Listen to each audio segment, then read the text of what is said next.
Je suis professeur Ahmed Al-Naifar, je suis de Tunisie. J'ai donné un cours de master cette année, 2018, concernant les interprétations du Coran. C'est un sujet qui rejoint ce qu'on a présenté l'année dernière concernant les sciences qu'on emploie de façon traditionnelle, les sciences de l'explication du Coran, de l'exégèse coranique. Et cette année, on a essayé de proposer aux étudiants une approche nouvelle, une approche, disons, moderniste, et qui a commencé au début du XXe siècle, et qui continue jusqu'à nos jours à partir de ce qu'on peut appeler l'approche herméneutique du texte coranique. Est-ce qu'il y a réellement un changement concernant la méthodologie employée par les exégèses musulmans? Alors, l'exégèse, c'est l'explication, disons, littérale du texte.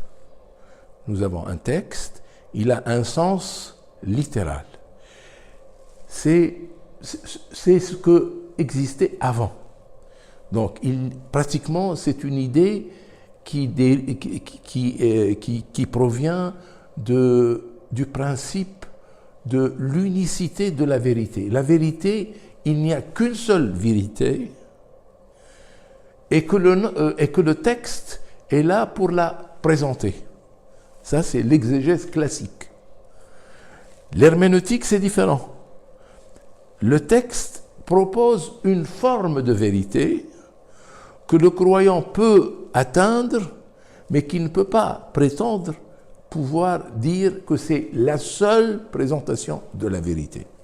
Il y a donc une certaine relativisation de la vérité. C'est une approche qui est relative à partir de la compréhension avec les moyens linguistiques, sociologiques, etc., qui sont employés et qui peuvent donner une pluralité de sens. Alors, il y a au moins 3 différences.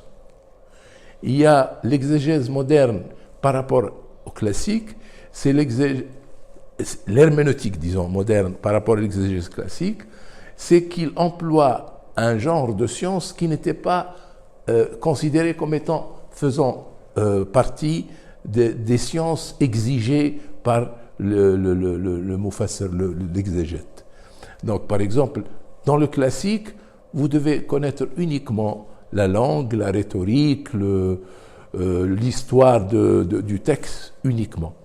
Avec l'herméneutique moderne, il faut ajouter à ces sciences-là l'histoire, l'anthropologie, la psychologie et d'autres sciences qui doivent être des éléments et des lumières qui peuvent ajouter au sens initial un sens beaucoup plus large. Ça, c'est l'outillage, disons, scientifique. Deuxième élément, est-ce que la vérité est unique?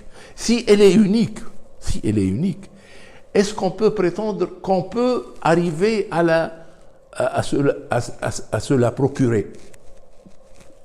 Un musulman ou un chrétien, un juif, etc. Est-ce qu'il peut prétendre à dire c'est la seule explication possible et acceptable de la vérité? Alors, les exégètes modernes, les interprètes modernes disent que nous ne pouvons pas prétendre à ceci. Troisième différence, c'est que l'exégète moderne ne cherche pas uniquement le sens. Il cherche aussi comment j'arrive à comprendre le sens. L'interprète ou l'exégète doit comprendre sa perception. Donc, quel est le mécanisme qui est employé pour arriver à conquérir une partie de la vérité? Alors, c'est une forme plurielle, il y a plusieurs niveaux. Essentiellement, les sciences de la langue, la langue classique, mais la linguistique moderne. Ça devient quelque chose d'absolument nécessaire.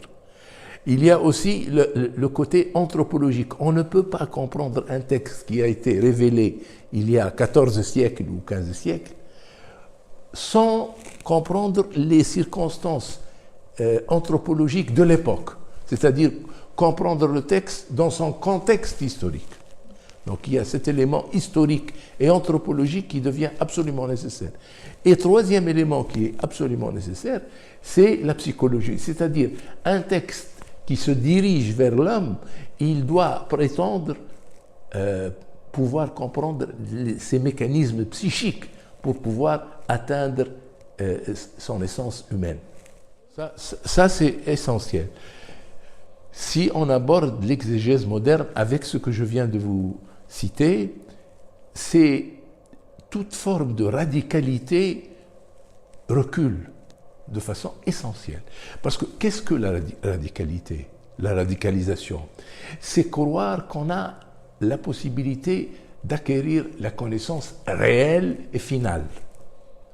Alors que ces approches nouvelles nous apprennent que ce que nous comprenons n'est que relatif, n'est que réduit. Il ne peut pas prétendre à avoir la connaissance finale et essentielle.